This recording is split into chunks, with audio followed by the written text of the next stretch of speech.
everybody out there in YouTube land. Jake of the OneManBand is back again, and welcome to another edition of RWBY Feedback.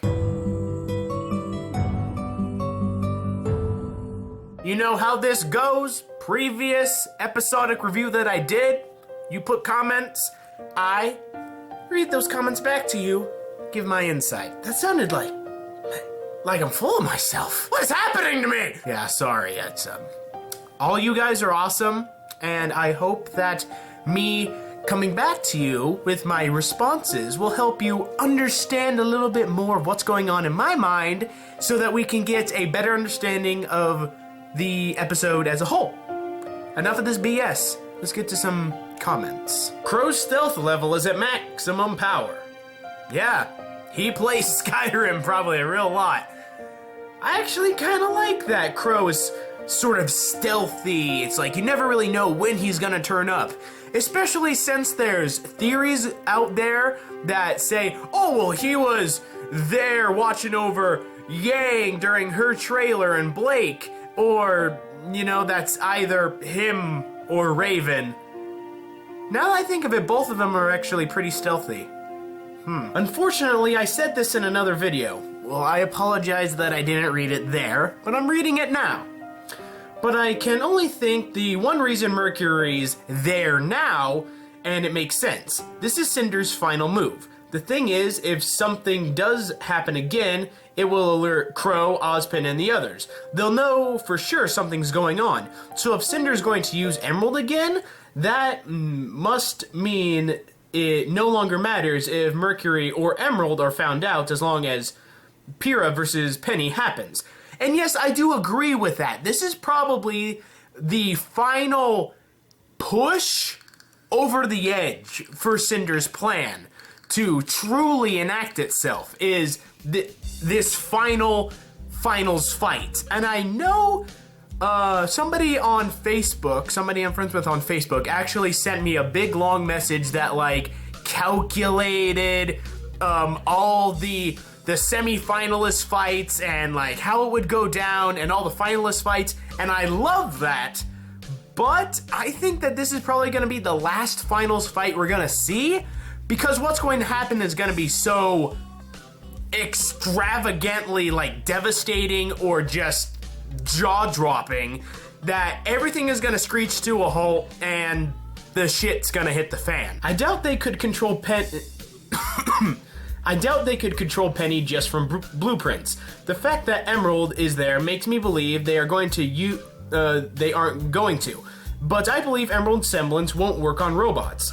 That means their target is Pyrrha. Meaning, I think Emerald will show a robot going out of control, making Pyrrha use her semblance to attack a helpless Penny, who won't be able to do anything, exposing the fact that Atlas has been experimenting with human life and horrifying the world of Remnant as well as hurting, maybe even killing Penny. And yes, I do see that there are indeed good points in this paragraph right here, but I'm not sure if Emerald is actually gonna use her semblance. I mean, how you explained it does make sense. And maybe Emerald will only use it after the fight, like how they sort of did with Yang and Mercury. Now, it may just be due to the fact that I'm a little bit just put off by how much Emerald is getting screen time in this volume, but it seems like they're overusing Emerald almost, if that makes any sense to you guys. But yes, if the people of Remnant do indeed find out that Penny is a robot, then they're gonna start asking questions to Ironwood, the Atlas military, the Schnee Dust Company. They're gonna be asking, what's all this then? It would be a good time for Cinder to shut down the communications via the CCT. Then the panic would reach so high, Grim would start storming the gates with communications down, coordinated attacks are impossible, and you get the opening. Weiss, Blake, and Yang will go out looking for Ruby and Cinder, but begin searching for Amber. Now, why would they search for Amber? I mean, they don't even know Amber exists. But, you know, Ruby could be captured. Ruby has a tendency of getting captured. Why? The worst part is RWBY could have stopped this. Besides Cinder's team, she is literally the only person in the world that knows about Pure Semblance and Penny's secret. If she stayed to hear the announcement, she could have convinced Penny to forfeit. But she ran into the worst possible person. Next episode is going to be a nightmare. Yes, but one of those nightmares that we remember forever. And I don't think that RWBY would be able to convince Penny to forfeit, because Penny winning the tournament may be her plan to stay at Beacon, because we know that she wants to stay at Beacon. And maybe the champion of the Vital Festival tournament will be able to get, like, I don't know, special treatment. One wish that they could wish for. And maybe something like that. Maybe that's her ticket to stay at Beacon, is winning the tournament. Alrighty, so really quick, I know a lot of you guys, like, put comments asking me about, like, the ships and stuff. I'm not going to talk about it in this episode. There's gonna be a video where I talk about ships. I've put it off for a very long time. I'm working on it, okay? It's just, there's that, and then the Stark video. There's a lot of things going on, but the shipping video of the RWBY ships will happen. You'll get your answers. Many things can happen between RWBY's and Mercury's fight. RWBY can use her semblance and get out of there, but as we all know, she doesn't have the best control over it. So that could go either way. But RWBY does somehow, if RWBY does somehow get out of there, there's no way she's going to come out without any injuries. RWBY could get kidnapped for knowing too much, but if she does get kidnapped, there's going to raise some suspicion. As impossible as it may sound, it is a possibility RWBY could die. I don't think that they would kill off their main protagonist this early on in the series. I mean, we know that RWBY is going to be going on for, like, probably many more years. So killing off the main character like this, where there's no Dragon Ball initiative or cop-out, like many other animes do. Like in Dragon Ball, oh, they can just wish them back together with the Dragon Balls. They can wish them back to life. With other anime, they just use magic to bring the hero back to life. In Attack on Titan, Eren doesn't actually die. He just unlocks his Titan powers. In High School DxD, he just makes a binding contract with a lady demon and comes back to life. The point is, RWBY doesn't have a Dragon Ball cop-out for bringing people back to life. Pretty much, once they're dead, as far as we know. So, the possibility of RWBY dying, very slim right now. But, as I was saying before, the possibility of her getting kidnapped is very high, because, once again, she knows too much. But then again, what would be the point of the Chaos Syndicate kidnapping her? I mean, back in Volume 2, when she discovered the White Fang's activity, it made sense. Because, you know, they just came across her and she was just there. Like, what are they gonna do? It's like, no, we need to get information out of her. So, beat her up, take her to the boss, he'll question her. And that's what they did. They took her to Roman Torchwick and he was like, oh, so it's you! You're here! But, you see here, this is the Chaos Syndicate's final stroke and their grand encore performance of this plan. So, why would they need to kidnap someone when they could just easily kill them? Because once this is finished, it's not gonna matter. But one thing I didn't really bring up in my review is the fact that RWBY has speed semblance. She can just be like Sonic and get out of there, which I think would probably be the smartest thing for RWBY to do. Don't try to fight Mercury, just try to get out. But then again, we don't know how fast Mercury can run because he has the robot legs, so that might propel him to a speed point that may be able to match RWBY and not allow her to escape, at least in time to stop the fight between Pyrrha and Penny. I think Mercury isn't so much gonna try to kill RWBY, but to stall her and stop her from doing anything to disrupt the fight. Penny Polladina. Polladina is a yellow mushy food that was used as a insulting description of Geppetto's hair in Pinocchio. So there we go. We know what her last name means now. It is a reference to Geppetto, therefore a reference to the story Pinocchio, who is a inspiration for her character.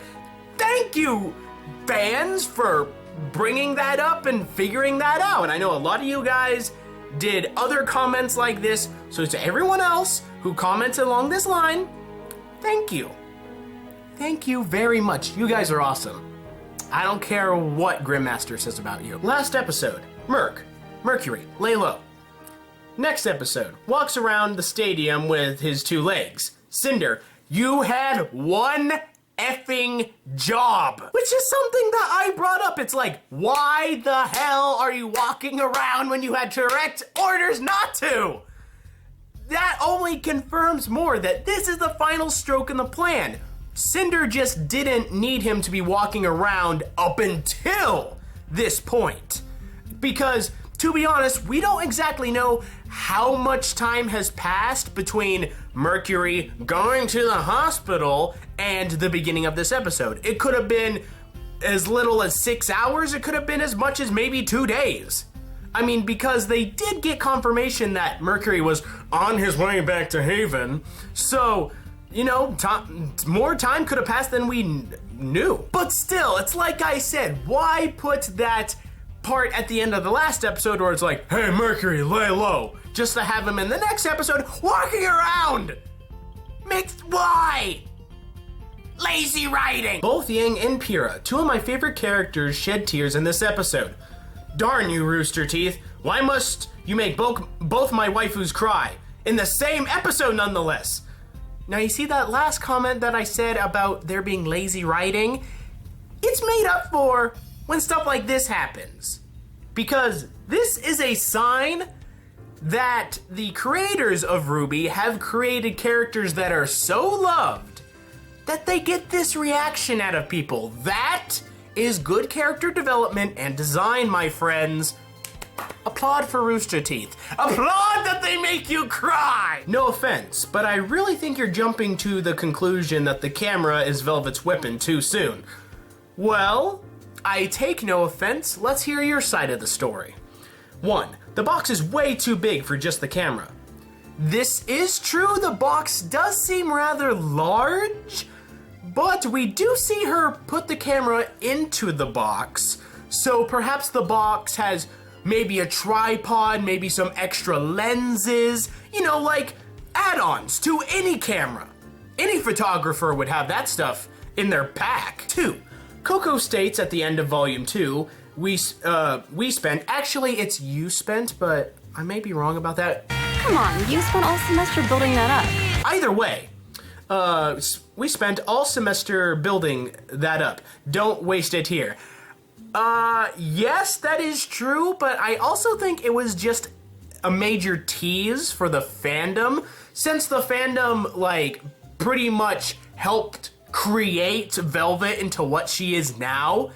Showing off her weapon as a little box and then not showing what it does was a major tease. And to be honest, I'm still a little bit pissed off about it. From the sound of this, it seems it's like a one-time weapon, like a grenade or something. If it is the camera, what is the point of using it on Grimm? They don't have weapons to copy. You could argue that she is going to take a picture of her teammates' weapons, to which I ask, why didn't she take pictures before? And yes, this is a valid point. If the picture is a 3D model creator thing that takes weapons that are in the picture and then recreates them, how would it work against the Grimm? Because they don't carry weapons. To which, yes, that is a gaping hole in the theory. But, once again, I probably jumped the gun, yes, but as I said, it was a theory that I had about the weapon. I wasn't saying that it's this, it should be set in stone, I'm always right. I don't try to say that. I like to present theories so that people can take it and then build off of it. And that's exactly what you did. You took what I said, looked at it, and was like, well, wait a minute. No, No, something else is going on here, and that's why you, sir, deserve a prize. You'll get Jake's seal of approval. Yeah, good job. 5:30. But Blake has reasons why she wouldn't just blindly believe Blake. Bruh. Yes, upon reviewing and watching that over again, I goofed up there. I apologize, but sometimes these things happen. Sometimes I slip up and I cannot fix them in time. I literally edited that video together in 5 hours and I sacrificed sleep for it. I need to do better. I apologize, and I hope you forgive me. Ruby can see Emerald across the Colosseum. You either have superhuman or have literal eyes of a hawk in order for that to be even possible. Somebody tell me, does training to become a huntsman improve the person's eyesight or something? It could be possible, but that is indeed something to think about. I mean, how could she have seen Emerald that far away?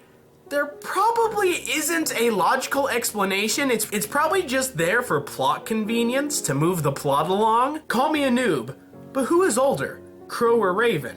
Or are they like twins? Well, if we take the examples of the age group that normally enters Beacon Academy, which is 18, normally huntsmen spend a few years at a junior huntsman school where they learn basic combat techniques as such. And then they move on to the 4 big name academies, one of them being Beacon. And normally, huntsmen enter at age 18. So, using this information, we can only assume that both of them were 18 at the time of them entering Beacon Academy. I believe that they were twins. I believe that Crow and Raven are twins. But there have been exceptions in the age difference when people have entered academies. Ruby being one. She was bumped ahead 2 years and entered Beacon Academy. Why does it feel like Miles and Carrie are preparing to rip out my heart, stomp it into the ground and stab it a few times, then say, I'm sorry, where were you using that? That would be considered murder. But yes, the show is getting darker. And that means that we're gonna hurt a little. Because art is suffering, and we're watching art. Penny or Pyrrha might die. Flips table. I made you flip a table! But I think now is a good time that I actually give a prediction on how the battle is going to go. Now, if Emerald does indeed use her illusion semblance on Pyrrha, I think that the fight between Penny and Pyrrha may go a lot like that one scene from Elfin Lade where Lucy is fighting Nana for the first time. The one with the limb ripping off things and such. I think it may be something along those lines. And, you know, then Penny will be lying there on the ground looking all pitiful and just a torso and a head. Maybe that's why I like Penny, because she reminds me of Nana so much. Dang, I want to watch Elfin Lade now again. Wait a minute! If Tai Yang knows Raven was alive, then why would he remarry Summer Rose? Are we going to hear something about a divorce or something? Well, that is a good question. If Tai Yang knew Raven was still alive, which he probably does, why would he go off and marry Summer Rose? I mean, we don't know if he truly married her. All we know is that he fathered Ruby with Summer Rose, which, you know, it didn't mean they were exactly married, but that's normally how things go. But maybe it was only a temporary thing. Maybe he thought she was dead and then later found out that Raven was still alive. Or it could have been that Raven just straight up left and was just all like, Dear Tai Yang, I'm never coming back. Peace, love you, XOXO. And then he was just like, well, that's practically a divorce. So, you know, then Summer Rose was right there. Go for the cute one. Pyrrha wasted a perfectly good ball of cotton candy. That bitch! No, I'm sorry. No, I didn't mean that. Sorry, I didn't mean it in that way. But still, cotton candy. Why? What? I don't care if you're feeling down. You eat that cotton candy. That aside, I don't think Penny can be conned by Cinder because Ironwood and her father could have done it before, since she goes on her own, not doing things she's supposed to do. So I think she's completely independent of any control. That is true. Penny is indeed under her own will and control. But the fact that she could have some form of master control is definitely there. But in a fight with Pyrrha, control isn't really needed. All Pyrrha needs to do is figure out that she's a robot, and maybe things will get so out of whack that she'll end up ripping her apart. Like we said, Emerald can use her semblance on Pyrrha, therefore Pyrrha will see, Penny as a threat and then rip, tear, smash, terminate all robots. So to reiterate, I don't think Cinder has control over Penny, but she has the odds stacked against her. I haven't seen a theory about Mercury being an illusion. I mean, Emerald saw Ruby walk away, so who's to say she followed her? That is true, but Emerald was on the other side of the arena, and Ruby didn't, walk all the way around to that side of the arena to go into a maintenance corridor. There are many entrances to the arena, so she probably just found the one closest to her and used it, which is still a pretty good distance away from Emerald. Plus, during the entire time Emerald was on screen, we never heard her semblance auto cue. With that cue, that sound effect that goes when she uses her semblance. We never heard it. So the odds of Mercury being an illusion are pretty much zero. Plus, I'm pretty sure Emerald is supposed to be there to use her semblance on Pyrrha during the fight. And Mercury is probably there to make sure that nobody interrupts this grand fight that's going to happen. Therefore, she probably called Mercury and was all like, yo, take out Ruby. And he was like, yeah, okay. Unless I'm imagining it, in Season 1, didn't everyone have a locker to store their weapons in? And could you put coordinates into your scroll to call the locker and weapon to your location? I wonder if that would work for Ruby now. That is indeed a good something to bring up. It's a good fact. There are indeed rocket-propelled lockers that can be sent from their staging area to a place where a huntsman would need their weapon or gear. But if she's gonna take the time to pull out her scroll and dial a number, why wouldn't she dial for help or call a teacher or one of her teammates about what's going on? And better yet, she's in a tunnel, so I don't think that a rocket-propelled locker would be able to breach that tunnel walkway in order for her to get her Crescent Rose. Ruby's best option right now is just to run. Hey Jake, I noticed something small in the episode you forgot. Before Nora drank the nutrition drink, she said it looks like slime from a lake bed. Is this lake bed a new species of Grimm? Probably a frog-type Grimm? I like your gusto. I like your ability to see something and say, well, maybe it's a Grimm. That would make sense. But I think the concept of her seriously stating that it looks like slime from a literal lake bed is more of a possibility. But once again, I like your gusto. This could very well be a thing. In fact, it should be a thing. Create a petition. Send it to Rooster Teeth. Make a frog Grimm and call it a lake bed. Have them spit slime. What if Ironwood accidentally killed Summer Rose? Oh, what a terrible night to have a curse. I think that may be a possibility, but it may be stretching a little too far. I mean, there's already a lot of theories out there about who or what killed Summer Rose. So let's take this one, put a pin in it, and we'll come back to it once we get some more information. But I like this. I like how it was birthed. What if Velvet is more knowledgeable than an actual fighter type, like Oobleck is? She takes a picture to analyze it. Now, she most likely has an actual weapon, but she maybe used her wits or smarts more. Now, we have seen in the past, back in Volume 2, that she does know martial arts. She was up there on the front lines with Fox, fighting Grimm hand to hand.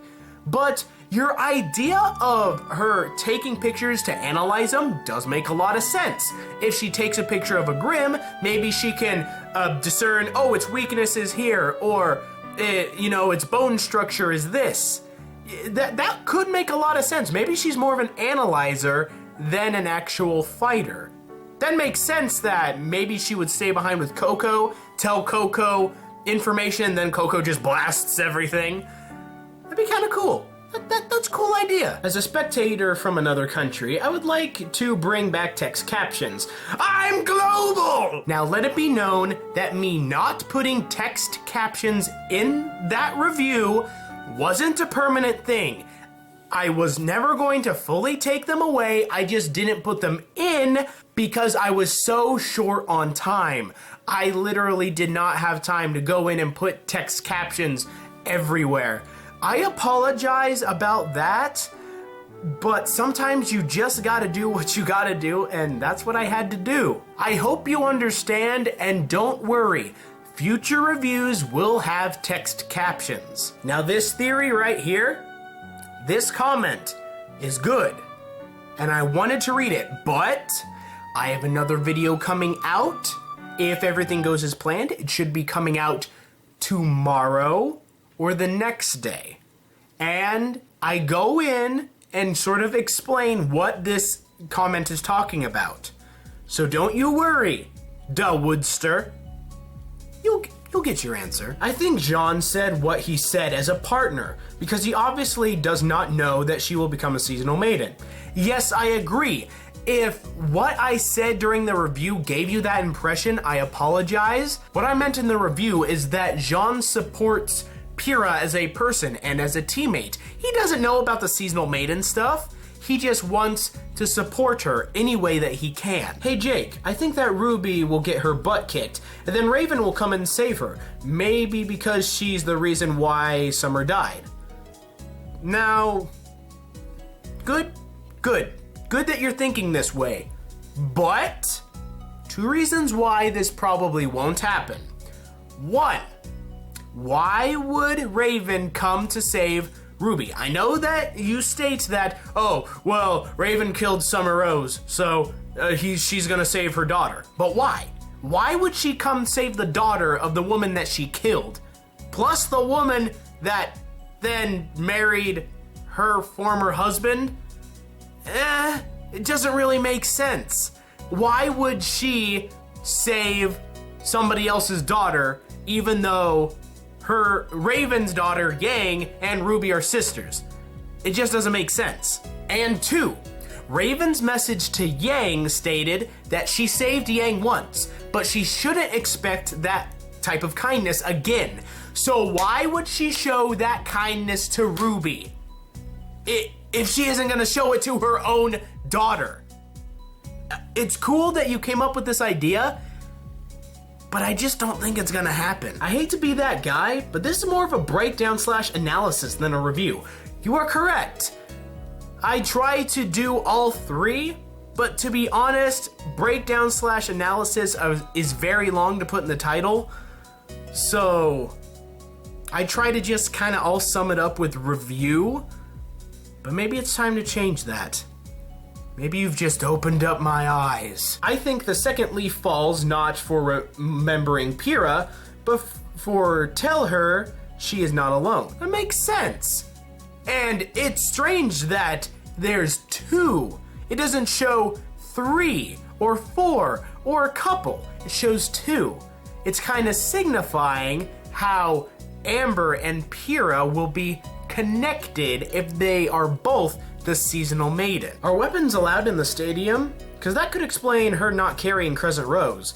That wouldn't make a lot of sense for them not carrying weapons into the stadium, because who can say that, oh, well, their teammates are part of the fight. They may try to help them by using their weapons. And we haven't seen anyone else in the stadium like other Huntsman students carrying their weapons, so weapons probably just aren't allowed in the stadium. That makes a lot of sense. But it's still unnerving that Ruby is separated from Crescent Rose. And it wasn't by accident, it was on purpose. Reason for Mercury being there might be to stop anyone from interfering, but Neo would be a better choice, since she disguised herself in episode 1 and episode 7, unless she is doing important stuff off screen. That's also a good point. Why couldn't it be Neo? Why not? So the only logical explanation is that Neo is doing something else very important. So we get to figure out what that is in the next episode, yay! Come on. Yang would not do the same mistake her mother did. You know, leaving the team. This is true, Yang has grown and has matured as a person. But there's still the fact that she put an infant Ruby in a wagon and walked off into the woods on a whim to find her mother.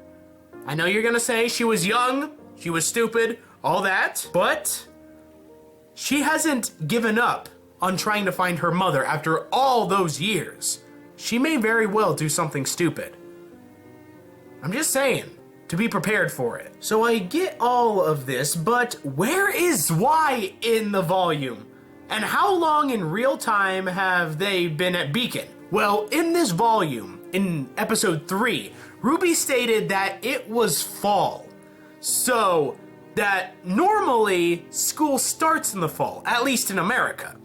So it makes you think, when does school actually start for Beacon? Does it start in the spring?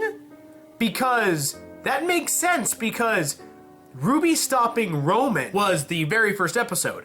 And near the end of volume 1, she said that they never caught that Torchwick guy that I ran into a few months ago.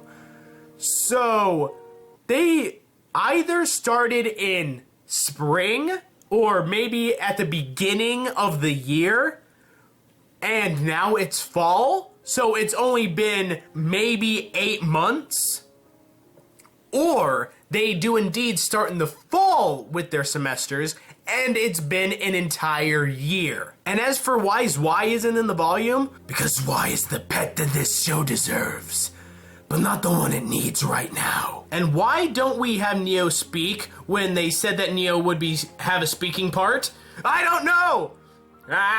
Brooklyn Rage! Brooklyn Rage! Could Cinder's ring have the power to create that black glass? It is possible. When she used it in her fight with Amber, it did kind of center on that ring. So maybe rings can be enchanted with some form of magical power or something like that the user can then use. I know that you probably are thinking, oh, well, they probably infused some dust in there. Was that truly dust? Because it's been stated that it's glass. Just something to think about, and more answers will be coming your way in a future video. Don't you worry. Jake, stop! Why are you harassing Yang? You jerk! Well, I did explain in the video why I have good reasons. RTX 2016 goal. Find Barbara Dunkelman and do something. No! I still think Penny is housing Summer Rose's aura.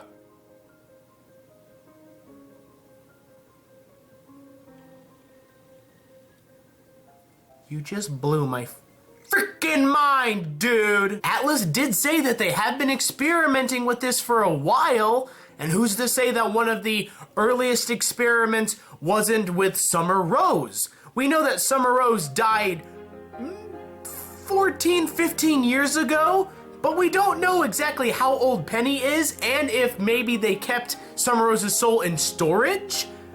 Maybe that's why her and Penny get along so well? But then again, the possibility of Summer Rose being Penny is pretty low. But it's mind-blowing. As I said, it's awesome. Wait! How camera be weapon? How can a camera be a weapon? I have a rebuttal. A question. I'm going to answer that question with another question. How can a camera not be a weapon? Remember, this is RWBY we're talking about. They will find a way.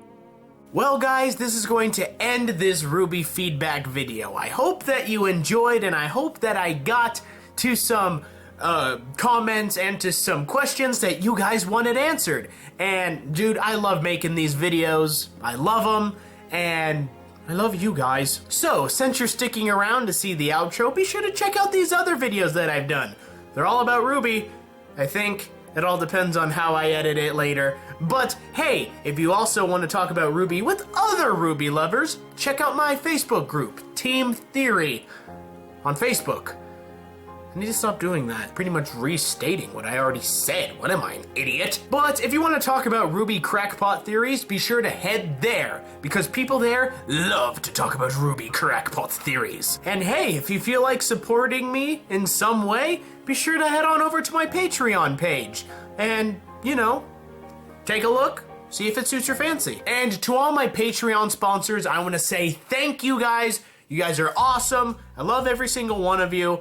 And special thanks to Grant Allen Hill and Duncan Ishler. You guys are awesome. And hey, if Patreon really isn't your thing, you can always like and favorite if you've enjoyed. Subscribe, of course, but only if you feel inclined to. Be sure to leave any comments down below. And I'll see you guys next time I'm out there in YouTube land. Be a good person, tip your waitresses, keep moving forward. I'll see you then. Yeah! Waiting, I'm waiting for the website to load. Why won't the website load? I have a new computer.